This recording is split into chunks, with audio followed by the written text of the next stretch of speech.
요한복음 2장 1절부터 11절에 있는 말씀입니다. 요한복음 2장 1절부터 11절에 있는 하나님의 말씀입니다. 읽겠습니다. 시작.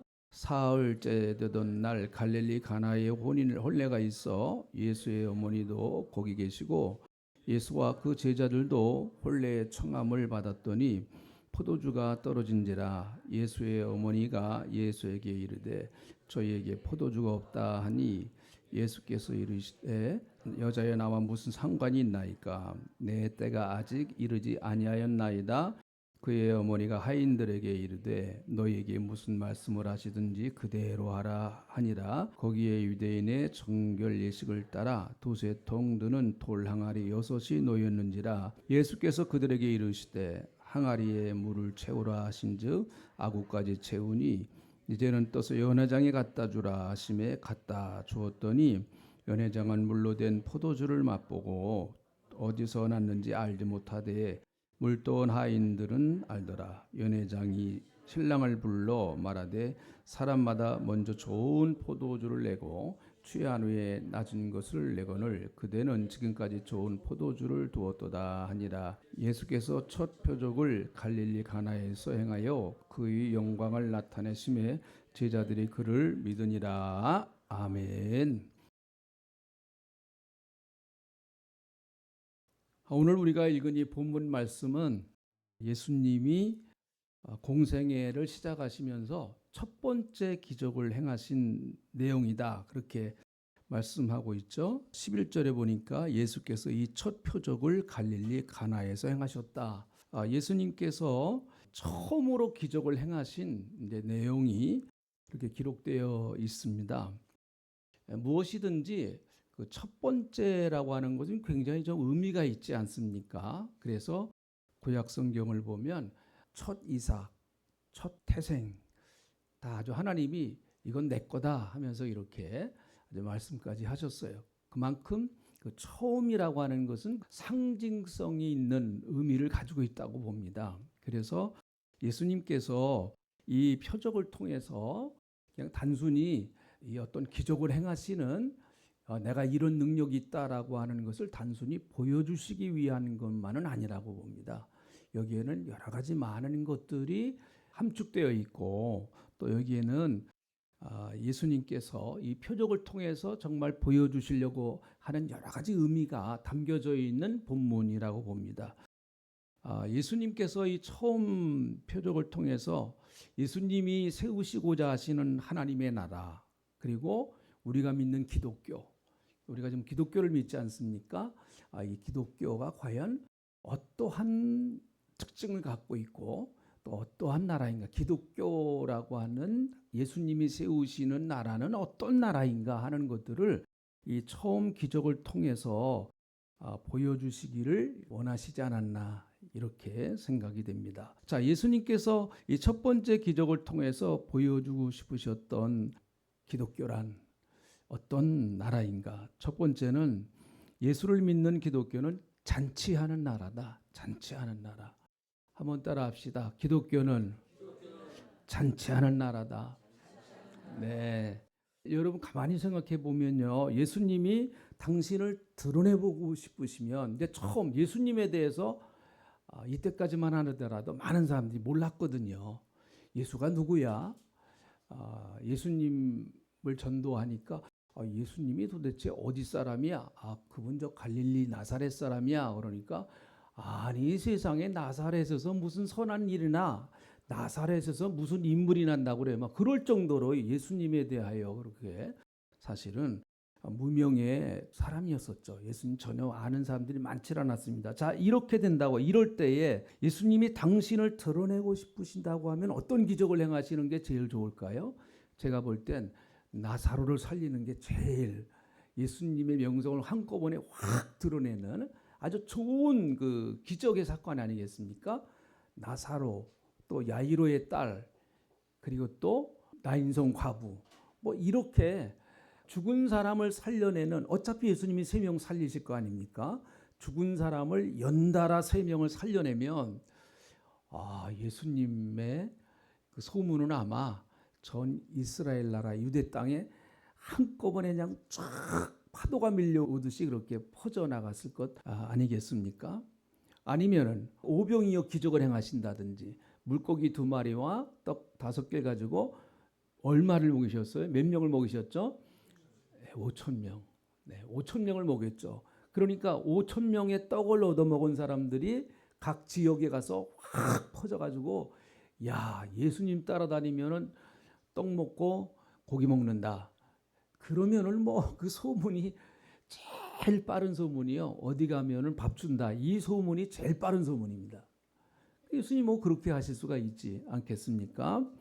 그런데 예수님은 가나의 혼인잔치집에 초청을 받으셔서 그곳에 가셔서 기적을 행하십니다. 이것은 왜 하필이면은 잔치집에서 예수님이 기적을 행하셨을까? 장례집에 가서서 기적을 행하시지. 그 무디라고 하는 미국의 유명한 전도자가 천연 목회에 예수님은 도대체 장례 예배나 또 장례에 관련된 것은 어떻게 행하셨나? 성경을 아무리 찾아봐도 예수님은 장례 설교한 게 없더래요. 예수님은 장례 설교한 것이 없습니다. 가서 살려내셨지. 그렇구나. 그 무디가 굉장히 충격을 받았다고 그래요. 예수님은 죽은 자를 살려내셨다. 그래서 기독교는 무덤의 종교가 아닙니다. 기독교는 잔치하는 종교입니다. 우리 기독교는요, 예수님이 세우신 하나님의 나라는 잔치하는 나라예요.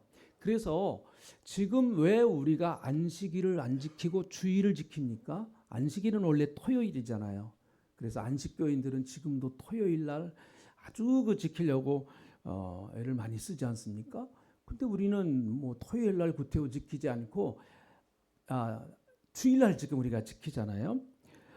가장 큰 이유는 무엇일까요? 왜 우리가 주일날 지키는 것일까요? 무엇을 기념하기 위해서 주일을 지키는 것입니까? 예수님의 부활을 기념하기 위해서 지키는 거예요. 안식일은 모든 것이 끝나고 쉬는 날입니다. 그런데 예수님이 부활하신 주일은 새로운 역사가 시작되는 새 생명의 출발점이죠. 새 생명의 출발점입니다. 그래서 주일을 예수님이 부활하신 날을 기념하면서 주일을 지키게 되었어요. 그러니까 여러분, 주일은 부활하신 예수님을 축하하는 날입니다. 부활하신 예수님. 우리 옆에 분들과 한번 인사하시죠. 예수님 부활하셨습니다. 네. 우리가 좀 얼굴이 환해야 되겠죠. 그럴 때는 다시 한번 환하게 웃으면서 시작. 예수님 부활하셨습니다. 네.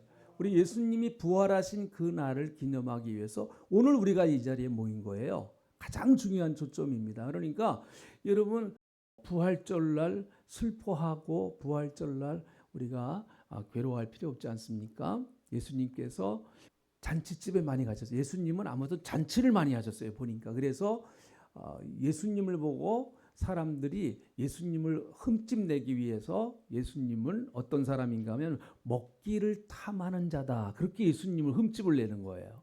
먹기를 탐한다. 저분은 왜 그렇게 먹는 걸 좋아해? 그러나 여러분, 우리 기독교인들은요, 먹는 거 좋아해야 됩니다. 왜요? 예수님도 아주 잔치집에 가셔서 아주 뭐 재밌게 지내시고 또 누가 잔치집에 초대하시면은 예수님은요 절대로 못 간다, 안 간다, 너희 집엔 안 가 이런 적이 성경에 보니까 한 번도 없어요. 그래서 마태의 집에도 가시고 또 세리 삭개오의 집에도 가시고 욕도 먹었지만 그 다 잔치집이거든요. 가서 시큰 제자들과 함께 아주 흥겹게 예수님은 식사를 하시는 것입니다. 그래서 여러분 교회도 참 먹는 게 중요해요. 사람은요 이게 배가 고프면은요 신경질이 나요. 여러분 교회에서 이렇게 서로가 식사하면서 교제하는 게 이게 참 정말 귀한 일입니다. 무조건 예배 끝나면은 식당으로 올라가세요. 주일날은 잔치하는 날이라니까요. 예수님 부활하신 날 우리가 축하하면서 기뻐하면서 즐거워하는 그런 날입니다. 계시록 19장 7절에 있는 말씀을 보니까 천국은 어린 양의 혼인잔치하는 나라다 이렇게 말씀하고 있습니다. 예수님이 우리의 신랑이시죠. 우리는 예수님의 신부가 됩니다. 혼인잔치, 하나님의 나라는 잔치하는 나라입니다. 하나님의 나라는 기쁨이 있고 그래서 실학이 있고 하나님의 나라는 평안이 있고 여러분 하나님의 나라에 가서 뭐 눈물 흘릴 일이 없단 말이죠. 아플 일 없고요. 하나님의 나라는 정말 편하게 쉬고 그리고 누리고 잔치하고 그러는 나라가 하나님의 나라 아닙니까? 로마서 14장 7절에 있는 말씀을 보면 한번 같이 읽어보시죠. 하나님의 나라는 먹는 것과 마시는 것이 아니요 오직 성령 안에 있는 의와 평강과 실학이니라. 하나님의 나라는 여러분 가장 중심적인 것이 성령 안에서 의와 평강과 실학이다 말씀하고 계세요. 이 말씀을 하니까 어떤 사람이 와서 목사님에게 물어보더래요. 목사님 천국에 가면 피자 있어요? 그렇게 물어보더래요. 아마 그분은 피자를 엄청나게 좋아하나 봐요. 피자 있어요? 뭐 햄버거 있어요? 아마 주일학교 학생들 같은 경우 그렇게 물어보겠죠. 목사님 천국에 가면 햄버거 있어요? 몰라요. 난 안 가봐갖고 모릅니다. 내가 뭐 안 가봤으니까 거기 피자가 있는지 햄버거가 있는지 뭐. 근데 아무튼 우리가 좋아하는 거 하나님이 다 준비해 놓고 계시는 줄로 믿습니다. 염려하지 마세요. 그런 거 절대로. 또 어떤 분들은 요즘 반려견을 많이 기르니까 아주 그거 걱정하시는 분들이 있어요. 목사님 천국 가면은요 이 반려견 나는 반려견하고 천국 가고 싶은데요. 이 반려견 천국 갈 수 있어요? 하면서 또 물어보는 이런 분들도 있다고 그래요. 이거 정말 그렇습니다. 요즘요. 이 문제를 아주 진지하게 물어보는 그런 분들도 있다고 그럽니다. 참 그걸 대답하기 곤란한 질문입니다. 그거요. 네? 성경에서도 뚜렷하게 반려견이 천국 간다 못 간다 그런 얘기는 없어요 보니까. 그래서 아무튼 기도해 봅시다. 좀 기도해 봅시다. 여러분 예수 믿는 사람들에게 주시는 큰 축복은 예수 믿고 나서 우리가 받는 놀라운 축복 가운데 하나는 평강과 기쁨의 복입니다. 예수 믿으면요 마음에 평안이 찾아와요. 정말 예수 잘 믿으면은요 예수 잘 믿는 사람들에게 공통적으로 찾아오는 것은 마음에 평안과 기쁨이 있습니다. 그것은요 세상이 주는 것과 다른 것이죠. 세상에 주는 어떤 잠시 잠깐의 환경에 따라서 또 여건에 따라서 변화되는 그런 기쁨이 아니에요. 그런 것을 초월해서 그냥 기쁜 거예요. 예수님 생각하면 기쁘고 천국 생각하면 기쁘고 은혜 받는 거 생각하면 기쁘고 정말 마음에 평강이 찾아오고 편안함이 있어요. 여러분 오늘 은혜 받고 여러분 마음속에 있는 두려움도 떠나시고 다 떠나가고 여러분 마음에는 걱정, 근심 다 내려놓고 하늘로부터 오는 참된 평강과 기쁨이 넘치시기를 축원합니다. 할렐루야. 이거는 절대 세상이 줄 수 없습니다. 세상이 줄 수 없는 거예요. 이건 하나님만이 하늘에서 내려오는 진정한 평안인 것입니다. 그래서 바울이 빌립보서 4장 4절에 우리가 늘 잘 아는 말씀이죠. 한번 같이 읽어볼까요? 주 안에서 항상 기뻐하라. 내가 다시 말하노니 기뻐하라. 네, 이 말씀 다 우리가 외울 수 있는 말씀이잖아요. 한번 눈 감고 해보실까요? 눈 감고 반쪽 뜨지 마세요. 살짝 뜨지 말고 눈 꽉 감고 자 한번 해보시기 바랍니다. 주 안에서 시작. 주 안에서 항상 기뻐하라. 내가 다시 말하노니 기뻐하라. 할렐루야. 그렇습니다. 주님 안에서 있다고 하면 항상 기뻐할 수 있다라고 바울이 얘기를 하고 있어요. 이 바울은 지금 로마 감옥에서 이 편지를 쓴 것입니다. 그래서 여러분 교회가 부흥되는 비결 여러 가지가 있지만은 교회가 잔치집이 되면 돼요. 잔치집이 되면요 교회가 웃고 즐겁고 이런 잔치집에 가면은 결혼식장 가면은요 다 칭찬하잖아요. 신부 신랑 다 칭찬하지 않습니까? 신랑이 좀 빠져도 이야 신랑 좀 멋있네 다 그러는 거 아니에요? 우리가 교회 와서도 마찬가지라고 봅니다. 교회 와서도요. 그래서 한 주간 동안 힘들었던 거 다 털어놓고 갔어요. 교회에다가 좀 털어놓고 네? 얼굴이 좀 찡그러졌던 것도 확 펴고 가고 네? 마음이 답답했던 것도 좀 성령의 생수를 마시고 확 뚫려서 좀 가고, 예? 눈도 좀 이렇게 희미해서 잘 보이지 않던 것들도 그냥 은혜 받고 눈이 좀 반짝반짝 해가지고, 돈을 빌려줘도 그런 사람 빌려줍니다, 여러분. 생기가 돌아야죠, 여러분. 그래서 교회는 하나님의 생기를 파는 장소예요. 생명이 들어가고, 할렐루야. 여기서 우리가 마음껏 좀 잔치를 해야 됩니다. 즐겁게. 그래서 남들이 즐거워하면 같이 거기에 동참해서 즐겁게 내가 지내다 보면은 나도 모르게 그 즐거움이 내게 전염이 된단 말이죠.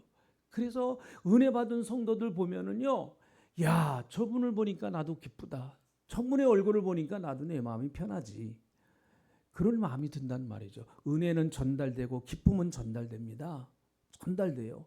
그래서 여러분, 얼굴이라고 하는 것은 그래요. 얼굴은 자기를 보기 위해서 존재하는 것입니까? 남 보기 위해서 존재하는 것입니까? 얼굴은요, 자기 얼굴을 자기가 못 봐요.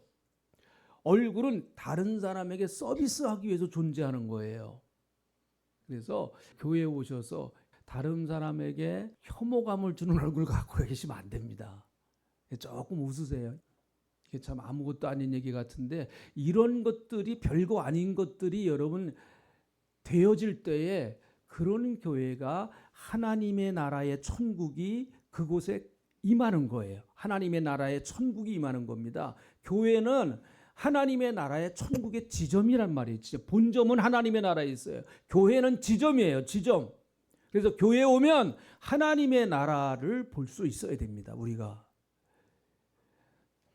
우리 올해 모일 때마다 잔치집에 간다. 오늘 동신 잔치집에 간다. 동신 결혼식장에 간다. 하는 마음을 가지고 옷도 좀 여러분 깨끗하게 입고 오시고, 시편 기자는 시편 119편 103절에서 이렇게 말합니다. 읽어보겠습니다. 시작. 주의 말씀의 맛이 내게 어찌 그리 단지요. 내 입에 꿀보다 더 단이다. 주님이 주시는 이 말씀의 맛이 내게 어찌 그리 단지요. 여러분, 우리가 이런 영적 체험을 한 사람이 어떻게 세상의 맛을 보고 그것에 만족할 수가 있겠습니까? 주님의 말씀의 맛이 내게 어찌 그리 단지 내 입에 꿀보다 더합니다. 이렇게 맛을 본 사람이 어떻게 세상의 쾌락의 맛에 빠질 수가 있겠습니까? 할 수가 없어요. 절대로. 수준이 안 맞아서.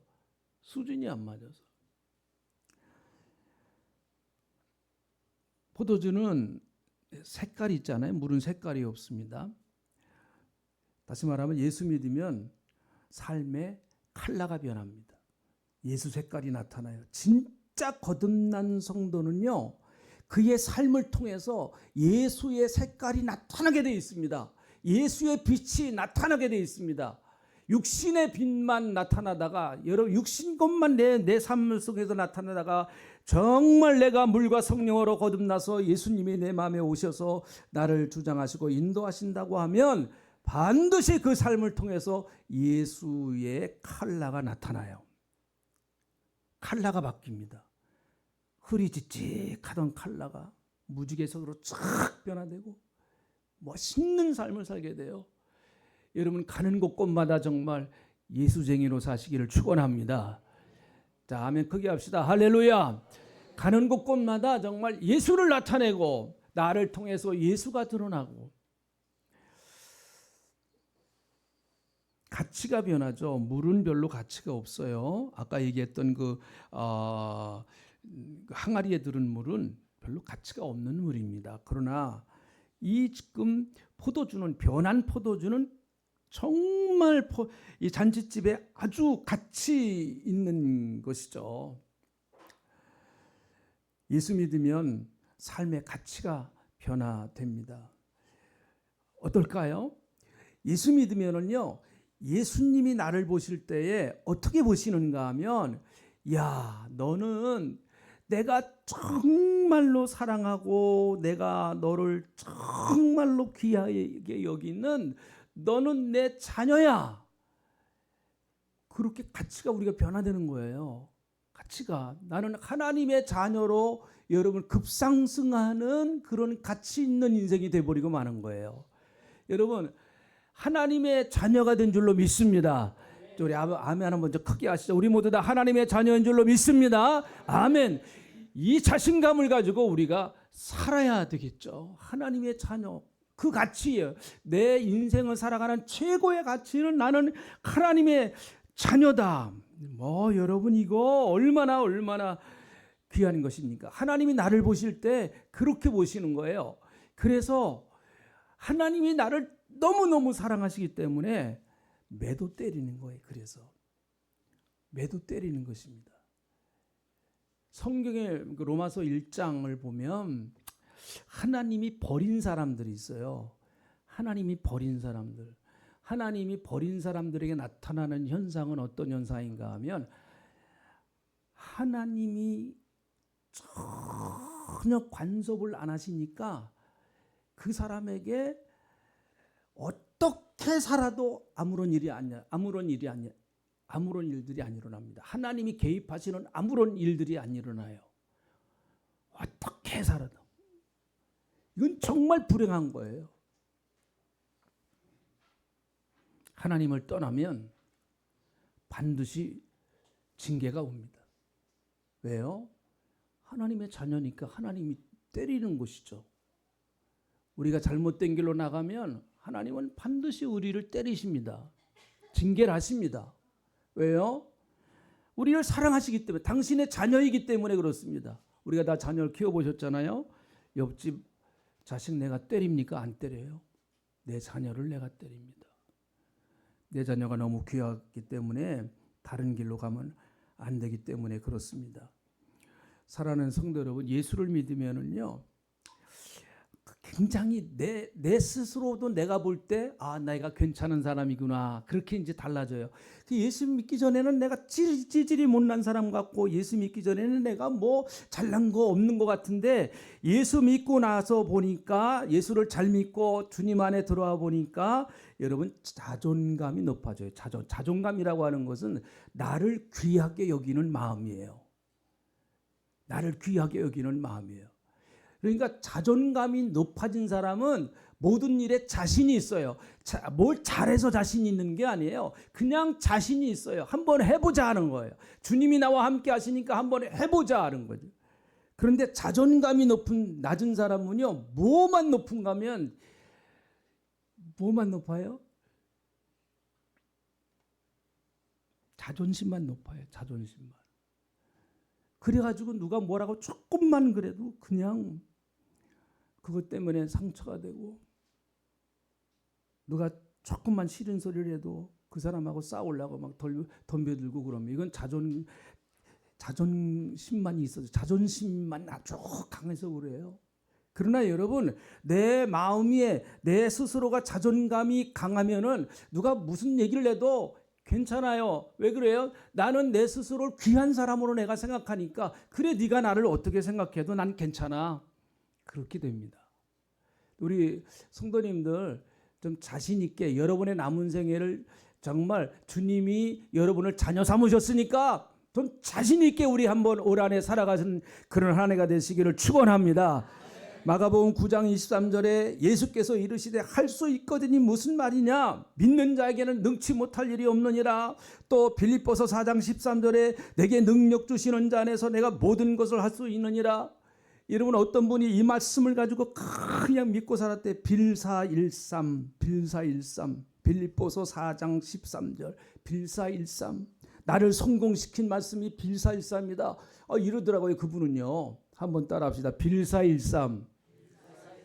예, 그러면 좀 더 쉽게 이어질 수 있겠죠. 그죠? 빌사일삼. 내게 능력 주시는 자 안에서, 내가 할 수 있다는 것이 아니라 주님이 내게 능력 주셨기 때문에, 내가 주님 안에 있기 때문에, 내 가치가 소중해졌기 때문에 내가 자신을 가지고 할 수가 있게 되는 거예요. 그래서 여러분 자녀들에게도 자꾸 이걸 가르쳐 주셔야 돼요. 야, 너는 주님의 사랑하는 딸이야. 너는 주님의 사랑하는 아들이야. 자신감을 가져. 하나님이 너를 도와주셔. 하나님이 너와 함께 하시는 것이니까 괜찮아. 시험 떨어졌어도 좀 괜찮아.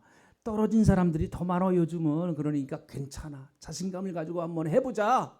응? 해보자. 얼굴 못생긴 것 때문에 고민하는 딸들에게 괜찮아. 너는 아주 특색 있는 얼굴이야. 참 괜찮아. 예? 예수님이 내 안에 오시면은 내가 변화됩니다.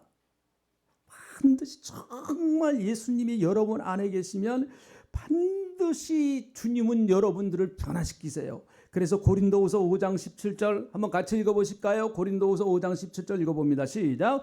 누구든지 그리스도 안에서 있으면 새로운 피조물이라. 이전 것은 지나갔으니 보라 새 것이 되었도다. 누구든지부터 다시 한번 합시다. 시작. 누구든지 그리스도 안에 있으면 새로운 피조물이라. 이전 것은 지나갔으니 보라 새 것이 되었도다. 우리는 새로운 사람이에요. 할렐루야. 하나님이 보실 때 우리는 새로운 사람이라고 말합니다. 자꾸 여러분 과거의 것에 붙들려서 오늘과 미래를 여러분 포기하지 마십시오. 과거는 내가 아무리 후회한다고 할지라도 과거는 이미 지나간 거죠. 과거 때문에 소중한 현재와 소중한 미래를 절대로 희생시키지 마시기 바랍니다. 어떤 분들은 자꾸 과거에 붙들려 있어요. 과거에 잘했던 거, 과거에는 내가 나도 좀 괜찮았는데, 과거에는 내가 이런 것 때문에 희망이 없어. 여러분, 과거는 하나님도 기억을 안 하신다고 그랬어요. 네가 회개하면 내가 네 죄를 다 이 뒤로 넘겨버리신다고 그랬으니까 내 뒤로 다 넘겨버리신다. 하나님도 기억 안 하시는 거를 왜 내가 기억하면서 그걸 붙들고 괴로워하고 그걸 붙들고 내가 왜 여러분 고통스러워합니까? 그건 하나님이 원하시질 않는 것입니다. 우리의 현재와 하나님이 펼쳐주실 아름다운 미래를 바라보면서 여러분 오늘 내가 최선을 다해서 성실하게 인생을 하나님을 의지하면서 살아가는 거예요. 그것이 예수 믿는 사람의 변화된 삶이라고 봅니다. 자, 마지막으로 예수를 믿는 기독교는 예수를 유일한 통치자, 왕으로 삼는 나라예요. 자, 예수님은 처음에는 손님으로 혼인잔치집에 초청받았죠. 손님으로 초청받았어요. 포도주가 떨어졌습니다. 어머니가 요청을 합니다. 그럴 때 예수님이 하신 말씀이 4절에 있는 말씀 제가 읽어보죠. 예수께서 이르시되 여자여 나와 무슨 상관이 있나이까. 이거 좀 잘라서 얘기할까요? 나와 무슨 상관이 있습니까? 한번 요것만 해보죠. 시작. 나와 무슨 상관이 있습니까? 지금 이 가나의 혼인잔치집은 예수님과는 별로 상관이 없는 거예요. 왜 그런가 하면 예수님은 아무런 주권이 없으시죠. 왜요? 손님으로 와 계시니까. 손님이 무슨 주권이 있습니까? 주는 거 먹고 가면 그만이지 않습니까? 이 혼인잔치집의 문제는 예수님과 아무런 관계가 없다고 하는 데 문제가 있습니다. 혹시 여러분 우리가 예수 믿고 구원받았음에도 불구하고 우리의 삶이 예수님과 별로 관계가 없는 삶을 살아가고 있는 건 아닌가? 예수님은 내 인생의 주관자가 아니고 내 인생을 다스리시는 통치자가 아니고 왕이 아니고 예수님은 그냥 손님이시란 말이죠. 그냥 나를 약간 좀 도와주실 수 있는 그런 손님. 예수님에게는 내 인생에 아무런 주권이 없어요. 그저 손님이세요. 손님.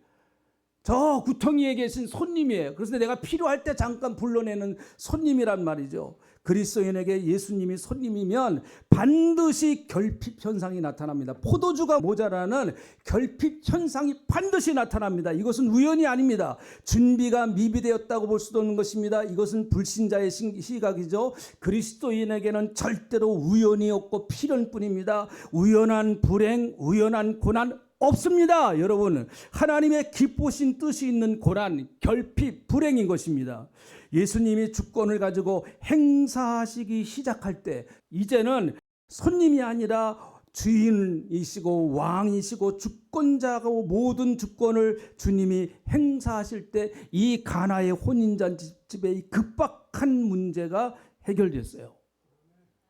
11절에 있는 말씀 보시죠. 그 결과로 나타난 현상이 이게 11절에 있는 말씀. 자, 같이 한번 읽어봅니다. 11절 시작. 예수께서 이 첫 표적을 갈릴리 가나에서 행하여 그의 영광을 나타나심에 제자들이 그를 믿으니라. 그리스도의 영광이 나타난 거예요. 마리아의 간청, 주님의 절대적인 주권을 인정하는 간청입니다. 마리아, 천주교에서 좀 너무 높여서 그런데 마리아는 이 본문 말씀에서 보면 대단한 믿음을 갖고 있었습니다. 예수님이 무슨 말씀을 하시는지 그대로 하라. 토달지 말고 제발. 네 생각 거기다가 포함시키지 말고 예수님이 무슨 말씀을 하시든지 한번 그대로 해봐. 이게 마리아의 믿음이었습니다. 또 아까 얘기한 것처럼 하인들의 절대적인 순종, 무슨 말씀을 하시든지 이것 떠다 주면 내가 욕을 바가지로 얻어먹을 것 같기도 하지만 그러나 그대로 한번 해보는 거예요. 여러분 올해 한번 여러분 하나님의 말씀에다가 내 어떤 인생의 철학, 인생의 경험, 인생의 내 여태까지 살아온 어떤 것들, 내가 알고 있는 지혜, 지식 그런 것들을 첨가시키지 말고 마리아가 얘기했던 것처럼 무슨 말씀을 하시든지 그대로 하라. 한번 우리 그렇게 살아볼래요? 올 한해? 예? 이게 쉽게는 안 될 겁니다. 그러나 한번 우리 한번 도전을 해봤으면 좋겠어요. 저도 정말 도전하려고 그래요. 이거 정말 제가 그래서 올해 하나님 앞에 제일 많이 기도하는 게 뭔가 하면 예수님 당신은 내 삶의 왕이십니다. 예수님 당신은 내 삶의 왕이에요. 예수님 내 삶을 다스리시고 통치해 주세요. 예수님 당신이 하라고 하는 대로 한번 해보겠습니다. 아주 이게 제 올해 인생의 목표입니다. 내 인생의 목표예요. 한번 그대로 해보자. 예수님이 하라고 하는 대로 한번 해보자. 결과는 기적은 주님이 일으키시니까. 그래서 영광은 주님이 받으시고 그리스도의 영광이 나타나니까. 올 한해 여러분 우리 교회가 주님이 말씀하시면 한번 그대로 해보자. 그대로 해보자. 여러분 목사가 권면하는 것이 성경적이라고 판단되면 그대로 하십시오. 성경적이라고 판단되면 이것이 성경에 위배가 되지 않고 내 영혼에 유익이 된다라고 생각하면 그대로 하세요.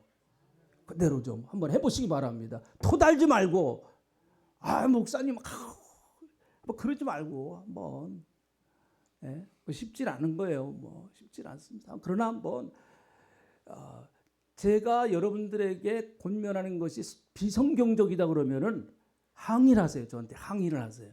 목사님 탄핵시키겠습니다. 하세요. 하시라고. 네. 요즘 하여튼 많이들 하도 유행이래 가지고 그냥. 우리 가나의 혼인잔치집의 기적을 좀 체험하고 싶어요. 정말 체험하고 싶어요. 올해 한 해 우리 성도님들 가정에 정말 가나의 혼인잔치집의 기적이 좀 일어났으면 좋겠고요. 우리 가정에도 좀 일어났으면 좋겠고요. 우리 사업체, 우리 성도님들 하는 사업체도 좀 일어났으면 좋겠고요. 여러분 자녀들의 가정에도 좀 일어나게 될 줄로 믿습니다.